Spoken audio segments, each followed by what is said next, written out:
Welcome back to our Research for Real Life podcast. And today we will continue talking about data, but to be more precise, we will talk about data sets and their role within research specifically.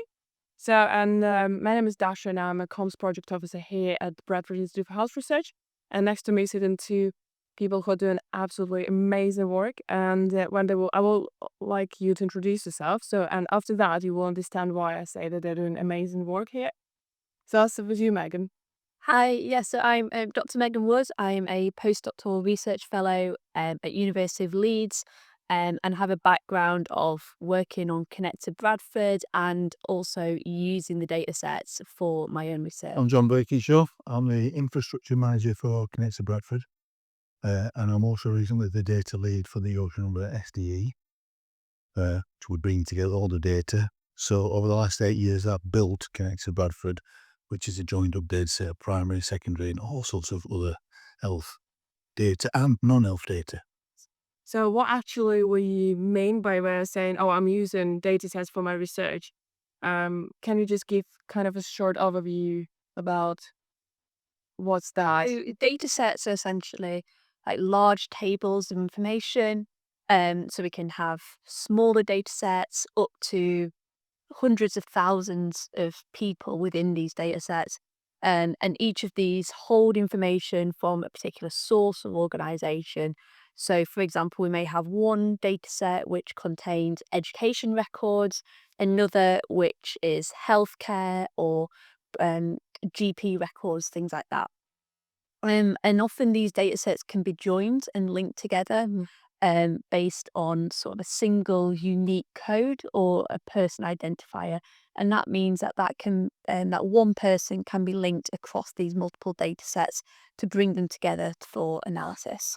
So am I correct that if I'm going to a hospital and then I go to my GP, it's different, it can be different data sets, but through this one identifier, you can link them. So then you will know, oh, Dasha went yesterday to the hospital, but 5 weeks ago she went to her GP. No, exactly. Yeah. So routinely they're not necessarily connected. So, for example, if you call 999 and have an ambulance and get taken to A&E, um, that will get recorded and that will be stored in one data set. And if you then go to your GP again, like we can connect these through these sort of environments. How do you specifically, for example, in your research study, how did you use data sets? So I've done a few different projects that have used these linked data sets.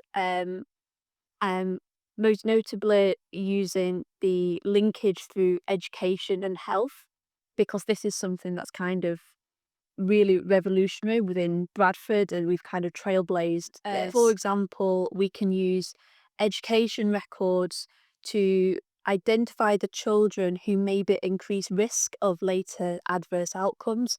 So they may be at increased risk of um, multimorbidity in later life and things like that. But it means what we can do is use this information to give back to schools so they know, okay, so this child has this particular education pattern.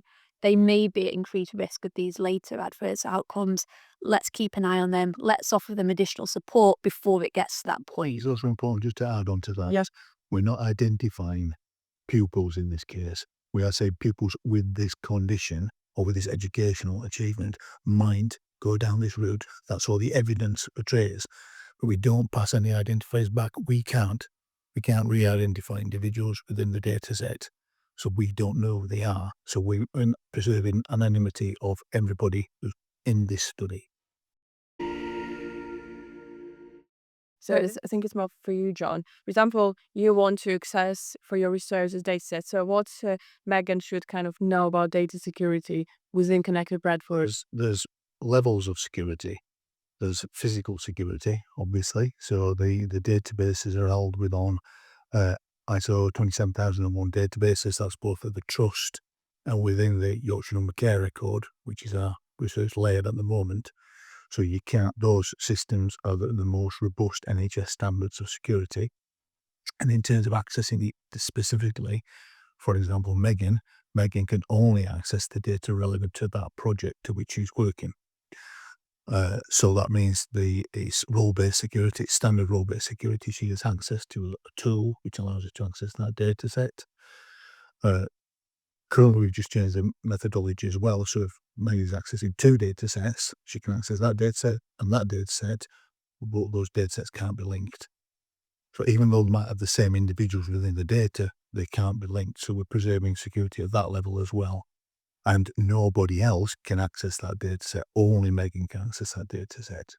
So we apply physical levels of security and logical levels of security to the data across the board.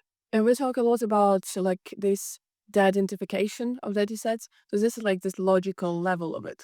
Well, yeah, what we're doing within Connect to Bradford, and it's we're going to be pushing to when we do the SDE work as well, when we start to take that on board, realistically, is this linking factor is the NHS number. So health data contains the NHS number. The NHS number is pseudonymised at source by the data providers. And they use what's called the salt key. So they apply the salt key, pseudonymise the number. So that number gets replaced. Also, dates of birth, anonymised. We don't get any names, surnames, address details. We get a partial postcode. So we have the supernatural area for where people live, but we don't get details about where people live. So we can't identify individuals. So the NHS number is pseudonymised by every supplier. So we get that in our databases. And then for research purposes, we add in a person identifier. So we actually take out the digest and we give them a new person ID. That's just and researcher know, right? Yes. Well, So that person ID links the data, but it cannot be linked by the researcher back to the digest right. and therefore re-engineered back. We're also taking that a step further. So you've got NHS number, pseudonymised. We add a person ID, so that anonymizes it.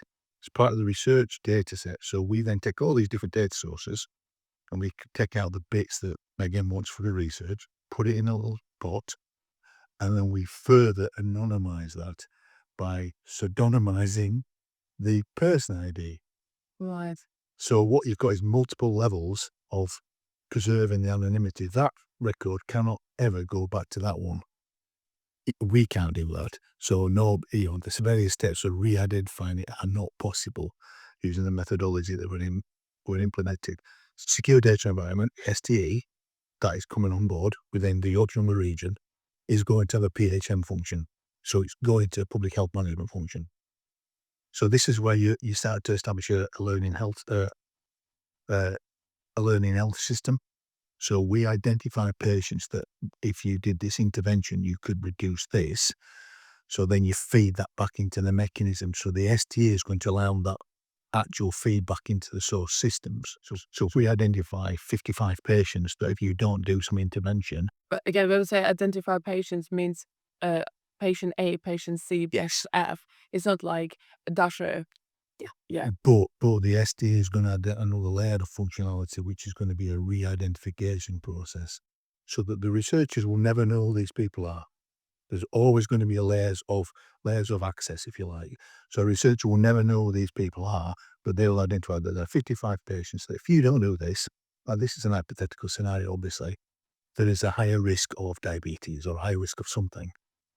We will then be able to take that and put that into obviously it's like an onion, so there's going to be secure layers. So we'll be able to put this into a secure layer and identify which GP practice they're in and who they are, and then give that information back to the GPs into their system, which will flag it in their system. So now that kind of study is not done arbitrarily.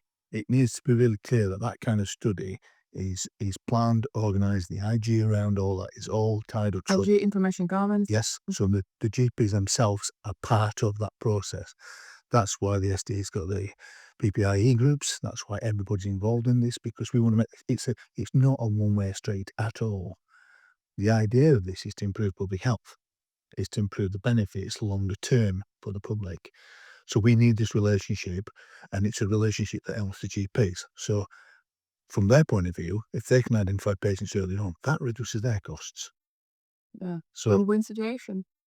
it really is a win-win. So they get to find out patients where if they act quickly, they can mitigate the patient's health, they can keep a healthy population. It's just a win-win scenario. Right. When I say we, I assume it's not just These the SDE. who are these we? We would be within the relevant security levels within the SDE.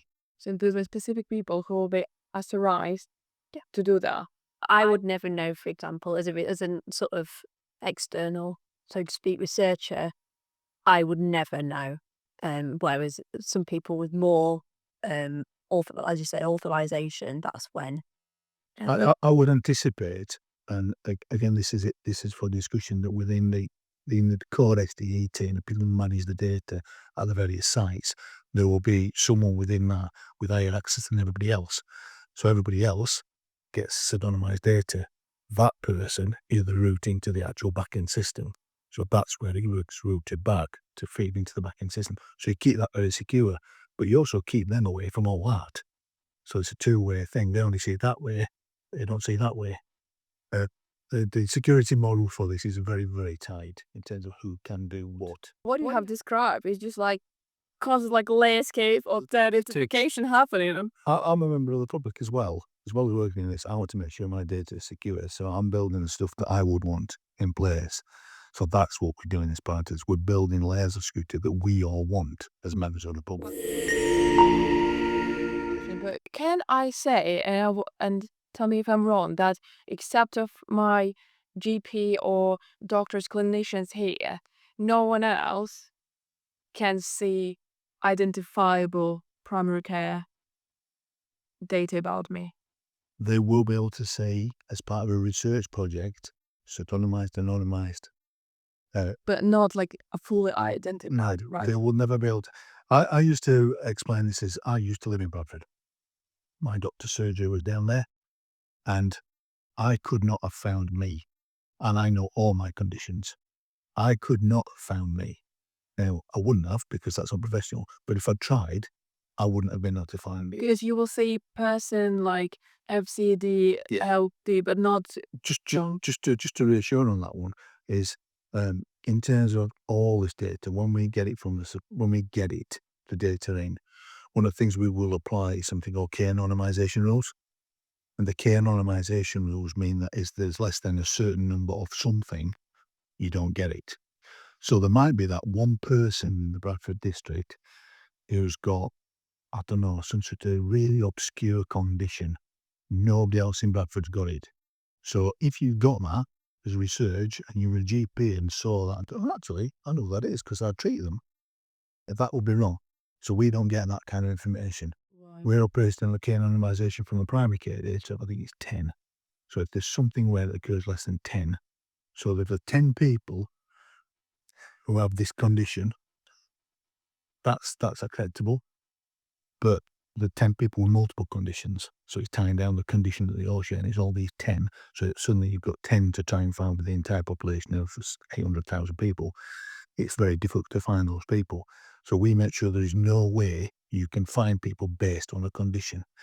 Why anybody would want to do that, I don't know. But and certainly from a research point of view, it's irrelevant anyway. Researchers are not interested in individuals. Are you telling patterns of data? You're always going to get outliers on that, but it's the patterns. But that makes me really feel confident that, actually, I'm not like against NHS using my data for research, because I know that there's like, honestly, like a proper layer cake of so much mechanism behind, if it can help someone, also to improve their health, just using my data for some research. Perfect, fine. I'm totally happy with that. I think it's really important as well that it's not almost like getting sold to Facebook or Meta or Amazon or anything like that, or it's genuinely the data that are being collected and used are genuinely being used for public good, to improve services, to improve policy, that it is literally being used to improve the country, improve services. Absolutely, and just to further take that in terms of security, when a researcher is using the SDE to do research and think, oh, I've got all these results, they won't even be able to copy and paste it anywhere else. In order to get that environment, we have to create a report, put it in a folder, and then the SDE will mediate that folder, check there's nothing in that report that identifies an individual. So everything's checked going in, everything's checked coming out. So there's, again, the layers and roles and everything. The mediation team will be a different team to the people producing the data, so that there's a stops and checks on that. So as I could, as a bad actor, I could say, right, I want to do this. I'm going to get this researcher to do this. I want this output, and then I'm going to give it to a pharmaceutical. I won't be able to do that because I will not have access to do that. I'll be able to create the data, but it will not be part of my role to be able to produce that output.